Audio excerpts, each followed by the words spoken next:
naa trop amaguma xar. de bien faire donc ñoom itam nañuy bàyyi xel préoccupation askan wi ndax ñoom ñun lañ fi toogal donc lu am solo alors dañuy dugg très rapidement dans le vif du sujet ndax tey dañuy teel a yeewi justement ci sunu tomb bu njëkk mais balaa ma ciy dugg ci tomb bi damay proposer sama chroniqueurs yi benn vidéo ñu dem seetaan ko su ko defee dikkaat sur le plateau et puis lancer le premier point waxtaan ci si c'est prêt.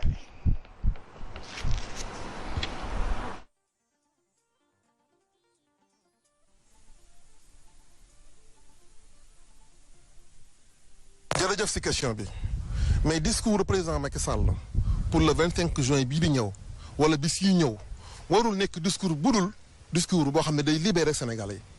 franchement président Macky Sall amul droit troisième mandat bu ñu fàtte nii référendum bi passé ñun ñoo ko campagne lim ñu waxoon fàtte wuñ ko te vrai dialogue bi mu war a def moo ne def dialogue au sein de son parti ndax am na ñu baax si partem bëriwuñu gaa mais am na ñu baax ñoo xam ne ñu ngi si partem ñoo xam ne seen loxo sedd na ba pare mën nañu yor réew Aly Ngouille Ndiaye baax na Mohamed Dionne baax na Moustapha Ba baax na am na ñaar wala yeneen ñett yoo xam ne mën nañu yor réew na tànn foofu te organiser élection yoo xam ne yu libre transparent te mu bañ si bokk ñi ngi wax tamit na bàyyi képp koo xam ne bépp opposant boo xam ne bëgg na nekk président candidat aux élections présidentielles ñi ngi wax président Macky Sall naka bàyyi mu dem à commencer par Sonko le leader de l'opposition ba Malick Gakou en passant par Karim Wade Adama Faye Bougane Xaaf ak ñeneen ñi même waa société civile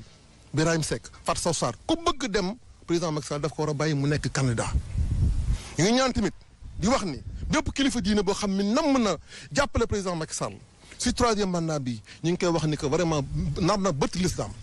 nar na war l'islam ndaxte président Macky Sall moo toog devant tout le monde mu ni du def troisième mandat kàddu doomu aadama nag bu dañee lan moo siy des. mi ngook mooy lu ñu bëggoon a laytaay ak bile jotaay présidentielle 2024 président Macky Sall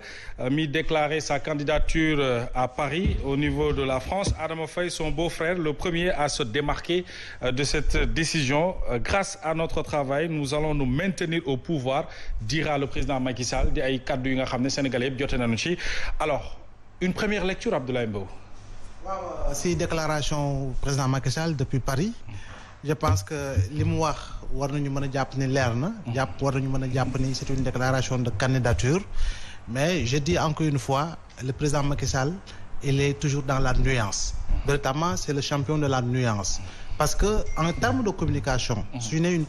la communication si elle doit être directe dans certaines circonstances dans certaines situations et dans certains contextes la communication elle doit être directe c'est-à-dire que le jeu on ne l'aime pas mais dafa am jamono joo xam ne il faut nga employer le jeu pour ñu xam ne yow la parce que une candidature c'est véritablement benn nit la boo xam ne dafay dem à la quête véritablement du suffrage des Sénégalais c'est la rencontre d'un homme et de son face à son peuple et de ce point de vue j'aurais aimé que le président Macky Sall soit moins nuancé pour ne pas ñu yóbbu ñu ñuy sombrer dans des tergiversations et dans des interprétations day bokk xam du bokk jusqu'au moment où nous parlons waxagul loo xam ne lu leer la déclaration aurait voulu que le président Macky Sall courageux wax benn yoon rek je suis candidat à la présidentielle 2024 donc loolu premier niveau de la ñuy relever si wàllu communication bi par rapport ak li nga xam ne mooy impact de la communication par rapport véritablement ak li nga xam ne mooy sa forme directe et non pas sa forme indirecte comme ni mu ko defee parce que le nous ça engage qui on peut supposer quelqu'un d'autre peut supposer que ni nous bi muy wax en parlant du bilan il choisira dans son propre camp benn dauphin ki xam ne mooy nekk le dauphin surprise mais loolu waxu ko leeragul ba léegi donc fu mu toll nii man su ma koy interpréter communicationnellement dama naan waaw mun nañu jàpp ni bokk na parce que ñamu nekkaloon foofu nee nañu président donc mi ngi doog a def déclaration officielle mais ba tey waxul loo xam ne lu leer la là il faut loolu c'est le premier niveau le deuxième niveau boo ñëwee si kii nga xam moo di Adama Faye dafa am sànq rek ku ma laaj ne mu ne ma gis nga des gars yi de à 8 mois ñuy commencé di désolidariser wu ma ne ko non c'est-à-dire que si vous suivez la personne d'Adama Faye au moins depuis 4 ans ou 5 ans il tient le même discours tout à fait parce que jot naa du benn du ñaar du ñett ay bataaxalam yoo xam ne dafay joxe point de vue yoo xam ne c'est en total déphasage par rapport ak li nga xam ni moom noonu la gisee ni président noonu lay doxalee. ak nguuru président ni muy doxalee. ba jëm si locales yi ak législatives yi ak nu ñu doon invalider listam ak tout defe naa ni dafa mës a am une position tranchée sur la question te du léegi la ko tàmbalee am je pense que bi mu ko commencé am ak léegi ça doit faire en tout cas comme ni mu ko waxee 4 ans ou 5 ans. sinon même plus donc. li mu wax defe naa ni boo defoon micro-trottoir ñu bari ils auront la même position parce que man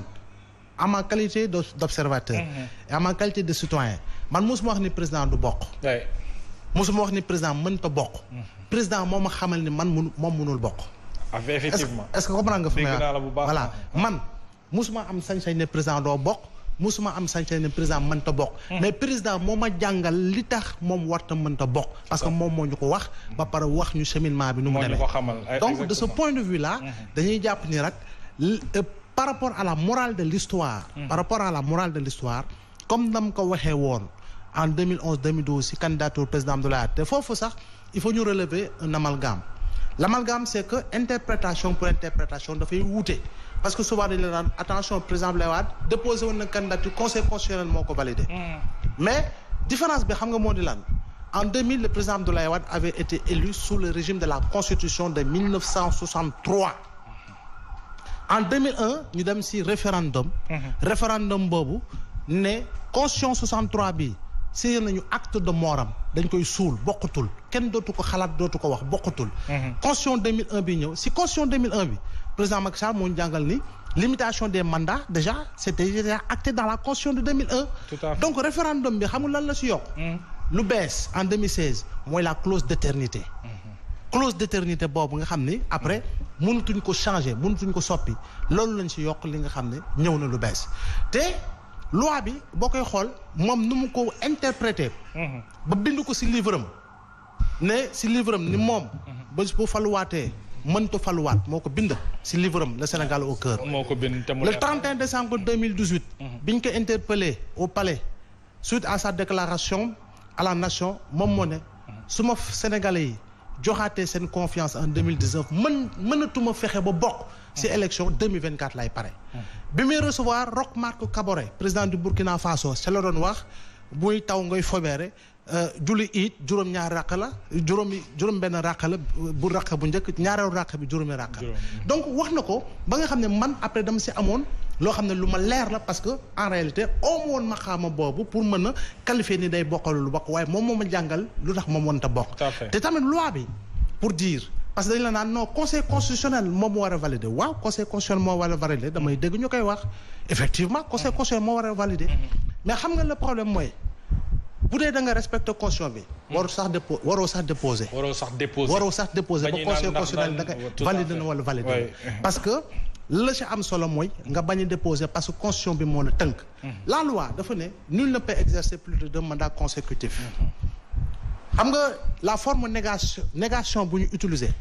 négation boobu ñu utiliser ci loi bi moom la ñuy wax la forme légistique de la loi. Et par rapport à la forme légistique de la loi, il n'y a pas autre interprétation que celle-là qui est écrite dans la loi. Mooy nul ne peut exercer. En aucun cas munoo bokk. Malgré plusieurs interprétations. Non,